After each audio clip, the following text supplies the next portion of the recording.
تو ہمارے سے 1 لاکھ لیں 2 لاکھ کرون لیں جو کہ پاکستانی قریباً 60-70 لاکھ روپیہ بنتا ہے، تو آپ وہ ہمارے سے لیں تو ہماری کوئی ایسی کمپنی جو کہ پہلے ہی آلریڈی ہم جس کے اوپر فراڈ کر چکے ہیں تو وہ آپ اپنے نام پر کروائیں اور یہاں سے چلتے بنیں.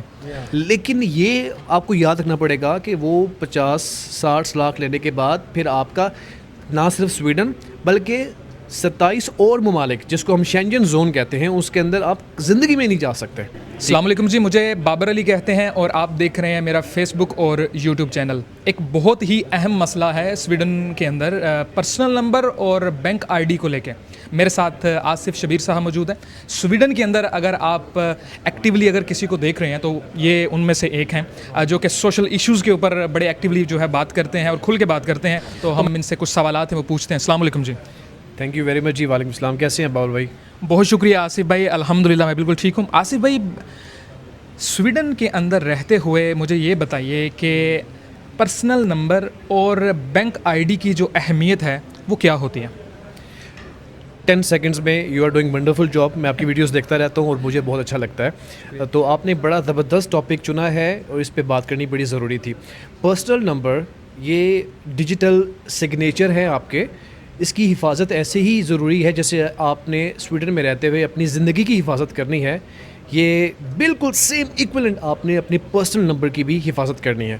بیسیکلی پرسنل نمبر وہ 10 ڈیجٹس یا 12 ڈیجٹس وہ نمبر ہے جو سویڈن کے ڈاکومنٹیشنز کے اندر یا اسکاتے ورکر جو ان کا آفس ہے ٹیکس والا اس میں رجسٹریشن ہے آپ کے نام کی کہ جتنے آپ کی جو بھی ایکٹیویٹی ہیں سویڈن کے اندر وہ اسٹڈی سے لے کے کاروبار سے job shopping banking what ever وہ اس ڈیجیٹل نمبر نے آپ کو پروٹیکٹ کرنا ہے. تو لہٰذا اس کی اتنی زیادہ سگنیفیکینس اور امپورٹنس ہے کہ جتنی آپ نے اپنی زندگی کی حفاظت کرنی ہے اتنی ہی آپ نے اپنے پرسنل نمبر کی حفاظت بھی کرنی ہے. آصف بھائی، لوگ یہ کہہ رہے ہیں آپ تو ویسے بھی سویڈن چھوڑ کر جا رہے ہیں تو ہمارے سے 1 لاکھ لیں 2 لاکھ کرون لیں جو کہ پاکستانی قریباً 60-70 لاکھ روپیہ بنتا ہے، تو آپ وہ ہمارے سے لیں تو ہماری کوئی ایسی کمپنی جو کہ پہلے ہی آلریڈی ہم جس کے اوپر فراڈ کر چکے ہیں تو وہ آپ اپنے نام پر کروائیں اور یہاں سے چلتے بنیں. یہ آج کل بہت جو ہے معاملات چل رہے ہیں. آپ آنے والے اسٹوڈنٹس کو جو آلریڈی یہاں پر موجود ہیں لوگ جو خاص طور پر جو دوسرے کنٹری سے یہاں پر موو ہوئے ہیں، یا میں پھر اسپیشلی اگر ٹارگیٹ کروں تو اسٹوڈنٹس کو کروں گا کہ جو یہاں سے اسٹوڈنٹس موو ہو رہے ہیں اور ان کی بیگمات جو ہیں ان کو بھی مطلب میں اس میں لینا چاہتا ہوں جن کا پرسنل نمبر اور بینک آئی ڈی موجود ہے، تو کیا پیغام دیں گے ان لوگوں کو آپ؟ سویڈن میں گزشتہ 2-3 سال ایسے ہیں کہ امیگریشن کے لاز تھوڑے سے ٹائٹ ہوئے ہیں جس کی وجہ سے لوگوں میں یہ بھی رجحان ہے کہ بھائی چھوڑو اس ملک کو. ٹھیک ہے، تو اس چھوڑنے کے دوران ایک نئی ایکٹیویٹی لوگوں کو ملی ہے وچ از نیگیٹو ایکٹیویٹی کہ چونکہ آپ کا آلریڈی ریکارڈ تو بن گیا سویڈن کے اندر پرسنل نمبر بھی ہے تو کیوں نہ ایسے لوگوں کو فشنگ کیا جائے. فشنگ مینس کہ ان کو لالچ دی جائے کہ بھائی آپ تو آلریڈی سویڈن سے جا رہے ہو. ٹھیک ہے، تو اب ایسے کرو آپ ہم سے 2 لاکھ لے لو 2.5 لے لو جہاں پہ بات بن جائے. اور اب یہ 2.5 پاکستانی کرنسی کے اندر 60-70 لاکھ بن جاتا ہے. تو سویڈن چھوڑنے والے بندے کو 60 لاکھ کی رقم بڑی اچھی لگتی ہے. جاؤں گا جا کے کاروبار کروں گا یا کوئی زمین خریدوں گا واٹ ایور.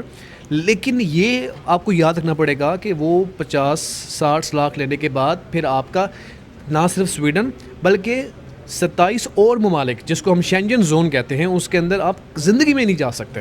ٹھیک ہے، سو لہٰذا یہ چھوٹی سی لالچ کے لیے آپ اپنا بڑا نقصان بالکل مت کیجیے. اور دوسری بات یہ بھی ہے کہ اگر آپ کے پرسنل نمبر سے کوئی بہت بڑی کرمنل ایکٹیویٹی ہو جائے تو بالکل پاسبل ہے کہ وہ آپ کو پیچھا کرتے کرتے پاکستان بھی وہ لوگ آئیں. ایسا نہیں ہے کہ آپ پاکستان چھوڑ سویڈن پاکستان آ گئے تو پاکستان میں آپ کی ایکسیس نہیں ہے. ہاں، وہ ڈپینڈ کرتا ہے کہ آپ کا کرائم کس لیول کا ہے. تو لہٰذا بابر صاحب نے بالکل ٹھیک کہا ہے کہ جو بیگمات کے اوپر بھی لوگوں نے آئی ڈیز بنائی ہوتی ہیں یا ان کے پرسنل نمبرز ہیں کہ بھئی بیگم کو ہم اب پاکستان بھیج رہے ہیں یا کہیں اور بھیج رہے ہیں تو میں نے اکیلا یہاں پہ رہنا ہے تو اس کا نمبر یوز کر لیں. نہیں، یہ بالکل کرمنل ایکٹیویٹی ہے، اس کو اوائڈ کریں اور یہ بالکل ڈینجرس ہے. آپ پھر شینجن زون میں زندگی بھر نہیں جا سکتے. تو یہ میں ریکویسٹ کروں گا آپ سب لوگوں سے. یہ آپ نے بالکل ٹھیک پوائنٹ آؤٹ کیا ہے. میرے نالج میں بھی کچھ ایسی باتیں آئی ہیں کہ لوگ کہتے ہیں جی کہ ہماری کمپنی جو آلریڈی بینکرپسی کی طرف جا رہی ہے بینک آئی ڈی کا لین دین کرو پیسے دو. ٹھیک ہے جی، لیکن وہ آپ کے لیے وہ ایک شکنجہ بن جائے گا فیوچر میں. آنے والے اسٹوڈنٹس بہت جو ہے وہ ایکٹیولی اپنا ویزا پروسیس کر رہے ہیں آصف بھائی, تو ان لوگوں کو کیا پیغام دیں گے؟ وہ وہاں پر جانے کے بعد ایسے لوگوں کے جانسے میں آئیں یا نہ آئیں؟ آبویسلی وہ نہیں آئیں, میں تو یہی ریکمینڈ کروں گا, اور یہ ویڈیو بنانے کا مقصد بھی یہی ہے. آپ کی طرف سے کیا ریکمنڈیشن ہے ان لوگوں کے لیے؟ اس سے پہلے کوئکلی میں ایک بات یہ کہہ دوں کہ لوگوں میں نا آج سے پہلے یہ رجحان تھا کہ بھائی بس انٹری کرو سویڈن میں اور کہیں اور نکل جاؤ, ٹھیک ہے نا. تو میں نے ایک دو دوستوں کو مشورہ بھی دیا تھا کہ بھائی آپ وقتی طور پہ فیس سے بچا لو گے یا اس سے بچ جاؤ گے, لیکن آپ نقصان میں رہو گے, اور آج تک وہ لوگ ان کے ڈاکومنٹس نہیں بن پائے, ٹھیک ہے.